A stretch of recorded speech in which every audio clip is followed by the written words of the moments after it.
The first-class boarding line at JFK International Airport moved efficiently, at least for everyone except me. When I stepped forward, boarding pass in hand, the gate agent's expression shifted. Her smile faded as her eyes darted between my face and the ticket. "I'm sorry, sir. There seems to be an issue with your boarding pass." I checked my watch, 3:17 p.m. In less than 4 hours, I was scheduled to present the keynote address at the National Business Leadership Conference in San Francisco. As CEO of Phoenix Technologies, I'd built a $2.3 billion company from scratch, employed over 5,000 people, and recently closed the largest minority-owned tech acquisition of the year. "What's the issue?" I asked, keeping my voice measured. "I booked this flight months ago." The agent's fingers clicked across her keyboard, not meeting my eyes. "It appears your ticket has been downgraded. We can accommodate you in economy." Behind me, a white couple in casual attire approached the adjacent counter. The second agent greeted them warmly, scanned their tickets, and waved them through to first class without hesitation. "There must be a mistake," I said, sliding my platinum membership card forward. "I've flown over 200,000 miles with your airline this year alone." "The system shows your reservation was changed," she replied, her tone suggesting the conversation was over. "Economy is quite comfortable, and we're boarding that section soon." I glanced at the departures board. The next flight to San Francisco wouldn't get me there in time. A familiar heat crept up my neck. Not embarrassment, but the calm clarity that comes when you recognize a moment for what it truly is. "May I speak with your supervisor?" I asked. The agent sighed, clearly annoyed.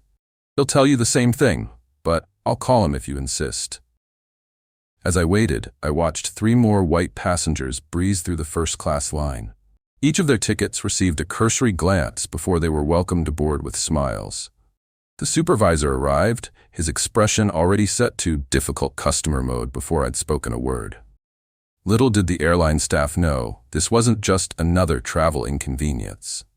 What they didn't realize was that denying me that seat wouldn't just cost them a fare. It would cost them millions and change their entire company culture forever. My name is Marcus Reynolds, and my journey to that airport confrontation began 35 years earlier in South Chicago. My mother worked double shifts as a nurse while raising 3 kids alone after my father passed when I was 8.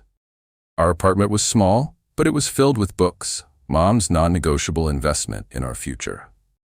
By 14, I was coding on a second-hand computer, building simple programs that solved neighborhood problems.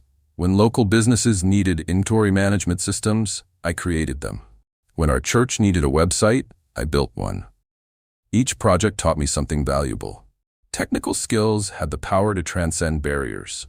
College scholarships took me to MIT, where I was often the only black student in advanced computing classes. Professors would regularly mistake me for janitorial staff when I arrived early to class. One advisor suggested I set realistic goals when I outlined my business ambitions, the same plans that white classmates were praised for as visionary. After graduation, I spent 5 years at major tech firms, watching as colleagues with half my productivity received promotions while I remained not quite ready. The breaking point came during a conference where I presented research that received a standing ovation, only to have an executive later compliment whoever had written my speech. Phoenix Technologies began in my apartment with 3 like-minded engineers who'd faced similar barriers. Our first product, security software that outperformed industry standards by 340%, landed us initial funding of $2 million. Within 3 years, we'd expanded to 200 employees and $50 million in revenue. Today, Phoenix employs over 5,000 people across 4 continents. Our cybersecurity solutions protect 40% of Fortune 500 companies. Last quarter, we completed a $780 million acquisition of DataShield, making headlines as the largest minority-owned tech acquisition of 2023. Success changed many things, but not the frequency of discrimination, just its context. At investor meetings, I'm still mistaken for an assistant rather than the CEO.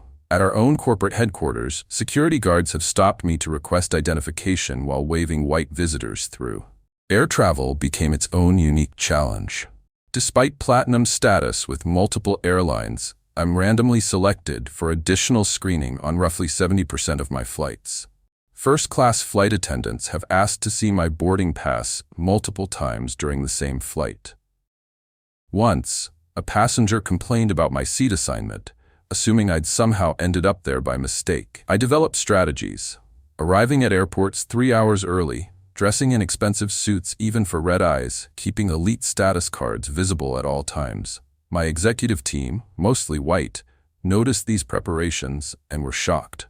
"We just show up 45 minutes before boarding," they'd say, completely unaware of our parallel realities. These experiences shaped my leadership philosophy at Phoenix. We implemented blind resume reviews that increased our diverse hiring by 60%. We created mentorship programs specifically supporting employees of color. Our boardroom, once exclusively white, now reflects the diverse customers we serve. Have you ever been underestimated because of how you look? Share your experience in the comments below. Your story might sound familiar to more people than you realize. The supervisor, whose nameplate read Richard, tapped impatiently on his tablet. The terminal buzzed around us, announcements echoing overhead, luggage wheels clicking across polished floors, the gentle hum of hundreds of conversations blending together. "I've checked the system," Richard said, "and it shows a seat reassignment was processed yesterday." He turned the screen toward me, displaying a convoluted booking page that proved nothing. "That's impossible," I replied. "I received no notification, and my app still shows my original first-class reservation." I showed him my phone screen with the confirmed booking. Richard shrugged. "System overrides sometimes don't update the app immediately." My heartbeat quickened, but decades of navigating these situations had taught me control. I noticed several passengers slowing their pace, watching our interaction with undisguised curiosity. A woman in designer heels whispered to her companion while glancing in my direction. "I'd like to see the flight manifest," I said. "If first class is full, I'll understand the downgrade." Richard's expression tightened. "That's confidential information, sir." As we spoke, a white man approached the counter, his boarding pass identical to mine. Same platinum edge, same first-class designation. The second gate agent processed him without question. He nodded at me as he passed, completely unaware of what was unfolding. "That passenger just boarded first class with the same type of ticket," I pointed out.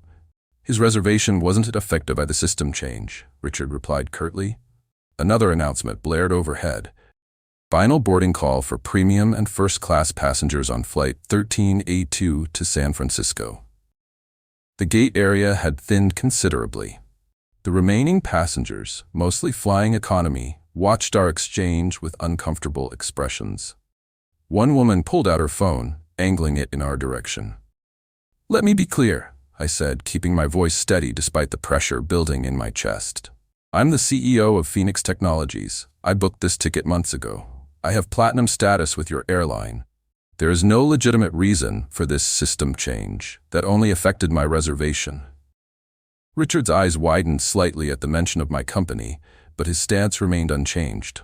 "I understand you're frustrated, sir, but I don't make the rules. Economy is quite comfortable." The humiliation threatened to overtake me, standing there, explaining who I was, justifying my right to what I had already purchased, all while others watched.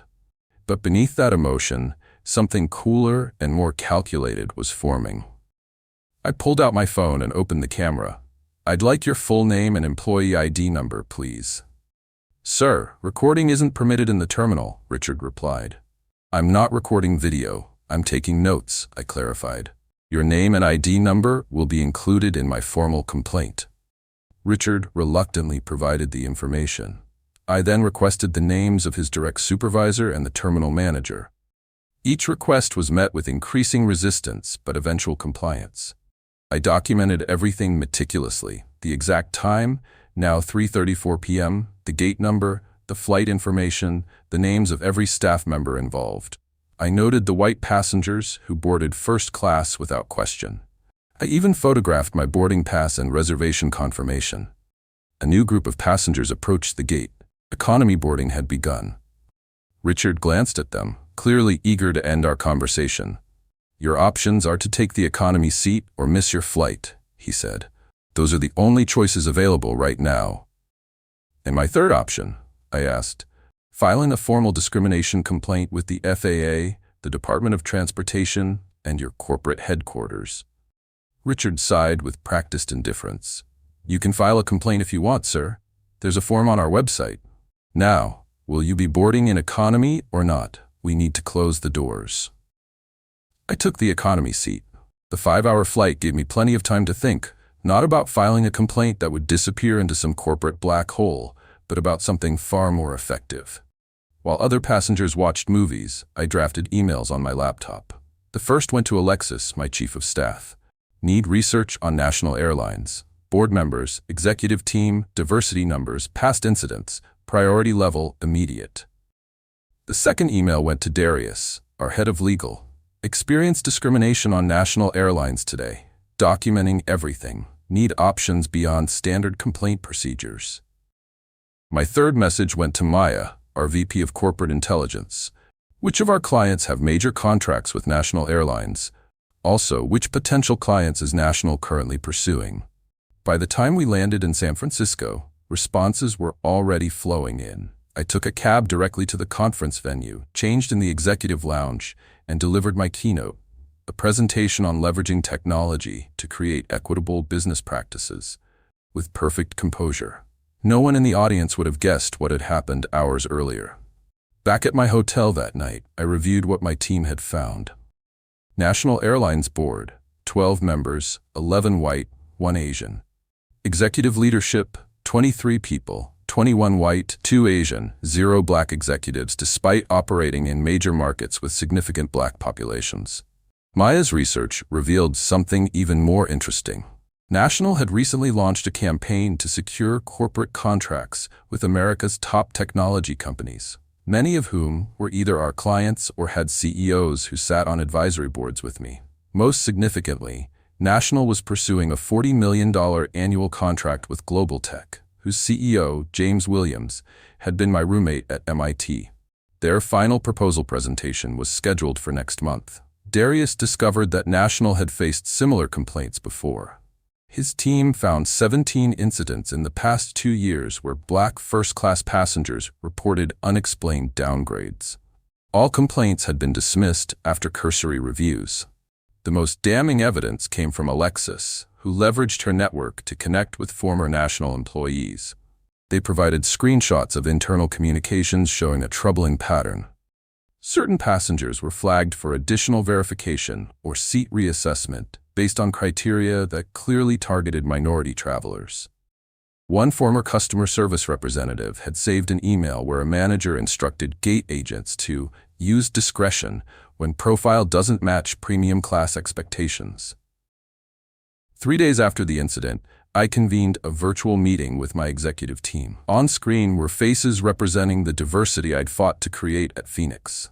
People from various backgrounds who brought unique perspectives to our strategy sessions. We could file a traditional discrimination complaint, Darius explained, but based on their history, they'll deny any wrongdoing and offer you some frequent flyer miles. We could go public, suggested our communications director. Your platform would generate significant media attention. I considered both options. Public shaming might force a quick apology, but it wouldn't create lasting change. A formal complaint would disappear into administrative procedures. Neither approach addresses the systemic issues, I said. I'm thinking about something more strategic. I outlined my plan. We would request a meeting with National's CEO and key board members under the pretense of discussing potential technology partnerships. Nothing in our communication would mention the incident. They would expect a standard business development meeting. Only when seated across from them would I reveal what had happened, along with the evidence of their pattern of discrimination, their internal communications, and my connections to their most desired corporate clients. We won't threaten, I clarified. We'll present them with an opportunity to transform their company with our guidance. If they refuse, we'll simply allow natural consequences to unfold as their potential clients learn about these practices. The team nodded in agreement. This wasn't about revenge or public embarrassment.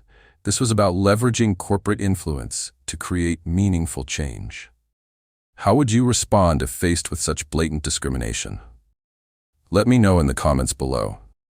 2 weeks later, I walked into National Airlines headquarters in Atlanta, accompanied by Darius and Maya. The sleek building featured a massive lobby with model airplanes suspended from the ceiling and walls adorned with images of diverse, smiling passengers, a striking contrast to their actual corporate makeup. Our meeting request had been enthusiastically accepted. The email Maya crafted mentioned exploring technology partnerships and mutual business opportunities, with a subtle reference to my connections with their target clients. Not a word about the incident. The executive assistant led us to their boardroom, where 5 people waited: CEO William Parker, COO Jennifer Hayes, their Chief of Customer Experience, Head of Operations, and their General Counsel. All white, all smiling broadly as we entered. "Marcus, what an honor," William said, extending his hand. "Your reputation precedes you. The innovations at Phoenix are exactly what we've been looking to implement in our customer experience systems." I smiled, shaking his hand firmly. "Thank you for making time. I believe there's significant potential for our companies to work together, though perhaps not in the way you're expecting." Confusion flickered across his face as we settled into our seats. Before he could respond, I opened my laptop and connected it to their display system. "Before we discuss partnerships," I began, "I'd like to share a recent customer experience with National Airlines." I clicked to the first slide, a timeline of my JFK incident, complete with photographs and documentation. The executives exchanged glances as I methodically detailed what had happened. Their expressions shifted from confusion to discomfort. "While this experience was personally troubling," I continued, "what's more concerning is that it's not isolated." I advanced to the next slides, showing the 17 similar incidents we documented. The General Counsel leaned forward. "Mr. Reynolds, if you've experienced an issue with our service, there are appropriate channels." "I'm well aware of those channels," I interrupted politely. "I'm also aware that all 17 of these complaints were dismissed without meaningful investigation. But let's continue." The next slides displayed their internal emails about profile matching and discretionary reassignments. The customer experience executive's face paled. "These communications," I explained, "suggest a systematic approach to profiling passengers based on appearance rather than ticket status. Your own data shows first-class passengers of color are 43% more likely to be downgraded than white passengers with identical status levels." William shifted uncomfortably. "These appear to be isolated incidents from lower-level employees acting against company policy." "That would be reassuring," I replied, "if your company had any policies specifically addressing racial bias. Your diversity training consists of a 30-minute video that hasn't been updated in 7 years." I moved to the next slide, a comprehensive breakdown of their leadership structure, highlighting the complete absence of black executives. "Now, I'm not here to file a complaint," I said, noting their visible relief. "I'm here because National Airlines is actively pursuing contracts with several major technology companies."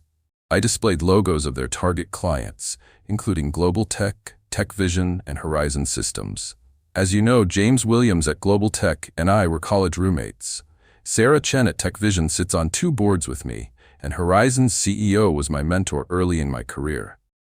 The temperature in the room seemed to drop as understanding dawned on their faces. "These companies," I continued, "have all made public commitments to diversity and ethical business practices. They regularly audit their partners to ensure alignment with these values." Jennifer, the COO, finally spoke. "What exactly are you suggesting, Mr. Reynolds?" "I'm presenting options," I replied calmly. "The first is public accountability. I share my experience and your internal communications with your potential corporate clients and the media. The second is private transformation." I advanced to a slide titled Transformation Roadmap. Phoenix Technologies has helped numerous companies reconstruct their approach to diversity and equity. We've developed programs that create genuine change, not just cosmetic adjustments. William's expression hardened. "This sounds like a threat." "On the contrary," I said, "it's an opportunity. National Airlines can become an industry leader in equity and inclusion. The question is whether you want to make these changes because you're forced to, or because you recognize the business value in treating all customers with dignity." The look on their faces when they realized who I was and what power I held wasn't just shock. It was the dawning recognition that discrimination wasn't just morally wrong, it was bad business. You're at a crossroads, I continued, closing my laptop. Your $40 million global tech proposal presentation is in 3 weeks. The question is whether you'll be discussing your innovative approach to equitable customer service or explaining these emails. The room fell silent as 5 executives contemplated their options. What exactly would this transformation entail? William finally asked. The meeting lasted 5 hours. What began as confrontation evolved into negotiation, and by evening, National Airlines' that leadership was practically begging for a chance to reshape their company under my guidance. We don't want to just avoid negative press, William admitted as our discussion deepened. If what you're showing us is accurate, and I believe it is, we have a fundamental problem that needs addressing. I laid out my comprehensive demands.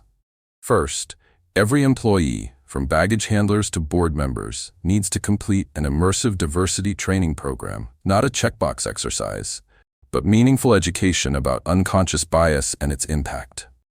Jennifer nodded, taking detailed notes. We can roll that out within 60 days. Second, I continued, your hiring practices require complete reconstruction. Your current leadership pipeline virtually guarantees homogeneity. I want independent oversight of executive hiring for the next 2 years, with clear metrics for improvement. The general counsel frowned. That's an unprecedented level of outside influence. As is having 0 black executives despite operating in cities that are 30 to 40% black, I countered. Unprecedented problems require unprecedented solutions. The discussion grew tense when I addressed board composition. At least 30% of your board should reflect the diversity of your customer base within 18 months. William's face reddened. Board appointments are controlled by shareholders. We can't simply replace directors. You can establish a governance committee to identify qualified candidates and recommend changes as terms expire, Darius interjected. Several companies have successfully implemented similar transitions. The most significant resistance came to my 4th demand. National Airlines will establish a $10 million scholarship fund for minority students pursuing aviation careers, from pilots to aerospace engineers. The executives exchanged alarmed glances. $10 million? The CFO repeated. That's an enormous financial commitment. It's approximately 1.4% of your annual profit, Maya noted, and it would be distributed over 5 years, making it roughly 0.3% of profits annually. More importantly, I added, it creates a pipeline of diverse talent while demonstrating genuine commitment to change. This isn't charity, it's investing in your future workforce. As they processed these demands, I laid out the timeline. You have 3 weeks before your global tech presentation. If we announce this initiative beforehand, you'll walk into that meeting as innovators rather than damage control specialists. The room fell quiet. I could see the mental calculations happening, weighing the cost of my demands against the potential loss of lucrative contracts and public goodwill. What about you? William finally asked. What does Phoenix Technologies gain from this arrangement? Nothing directly, I replied. We're not asking for contracts or compensation. My interest is creating systemic change in an industry where discrimination remains commonplace. Jennifer looked skeptical. You're willing to devote company resources to restructuring our organization with no benefit to Phoenix? The benefit is to every black executive who won't have to experience what I did. The benefit is to an industry that needs modernization in more than just its aircraft. The CFO leaned forward. If we commit to these changes, all of them, would you consider joining our board? We clearly need your perspective. His request surprised me. It wasn't something I'd considered, but it offered another avenue for ensuring long-term compliance. I'd consider it, under the right circumstances, I replied. But my acceptance would depend on seeing genuine progress first. By meeting's end, National's leadership had moved from defensive resistance to active collaboration. William himself led me to the elevator, his earlier arrogance replaced by determined humility. We'll have a draft implementation plan to you by Friday, he promised. And Mr. Reynolds, I'm deeply sorry for your experience with our airline. It doesn't reflect the company we should be. No, I agreed, but but it reflects the company you currently are. The question is what company you'll become. As the elevator doors closed, I saw something I hadn't expected: gratitude mixed with the determination on William's face. Sometimes accountability, however uncomfortable, offers the push organizations need to become what they've claimed to be all along. Have you ever witnessed a company transform after being held accountable? Share your story below. 1 year after that boardroom confrontation, I found myself walking through National Airlines headquarters again, this time as a member of their newly formed Equity Advisory Board. The changes were immediately visible. The wall of executive photographs now featured faces from diverse backgrounds. The company's mission statement had been rewritten to explicitly include inclusivity as a core value. The transformation extended far beyond cosmetic changes. National had exceeded every benchmark we'd established. Their executive leadership was now 28% people of color, up from less than 4% the previous year.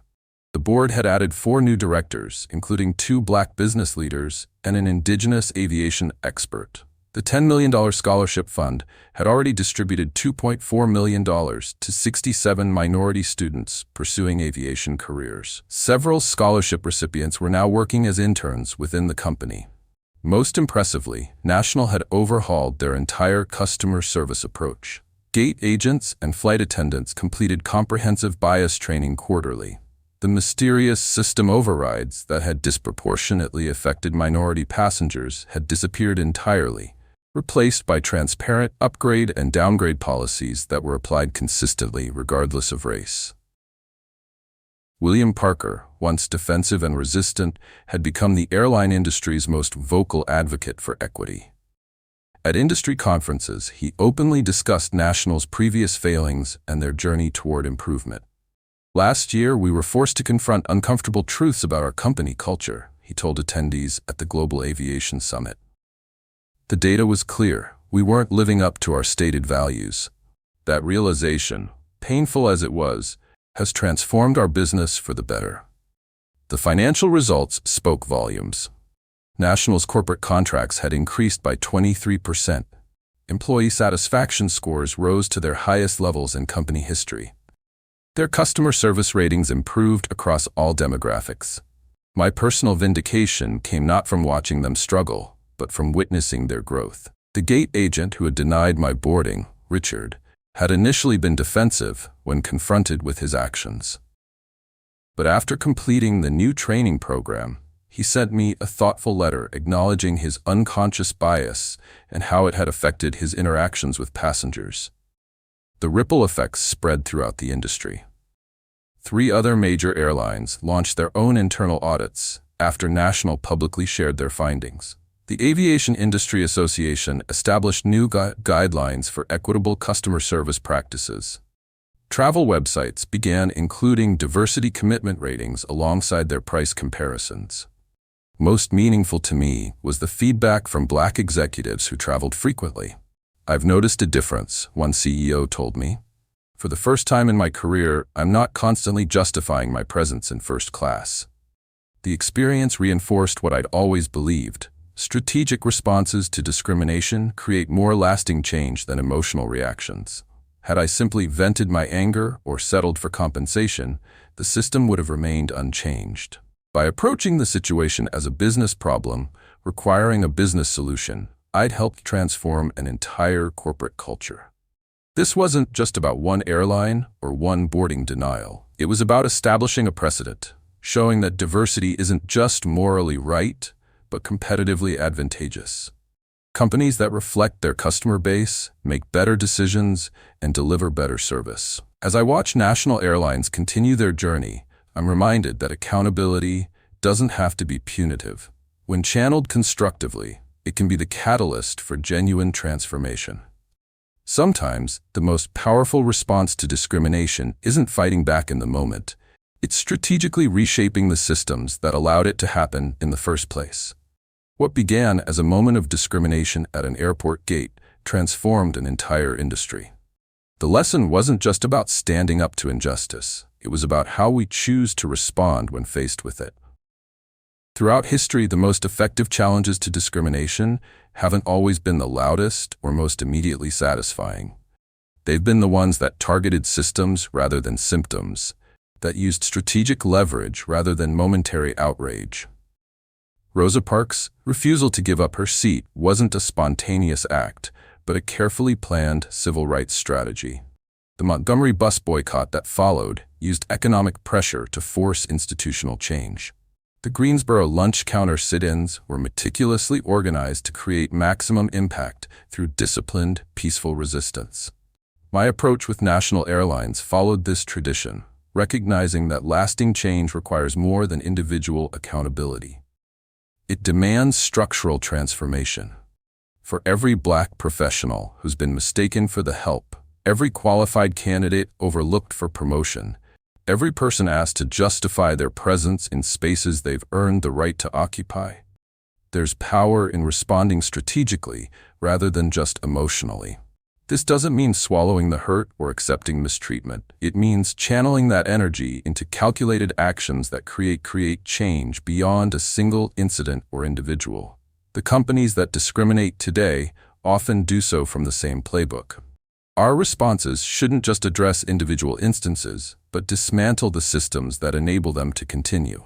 When we elevate our response from personal vindication to collective transformation, we don't just solve our own problems, we prevent countless others from experiencing the same treatment.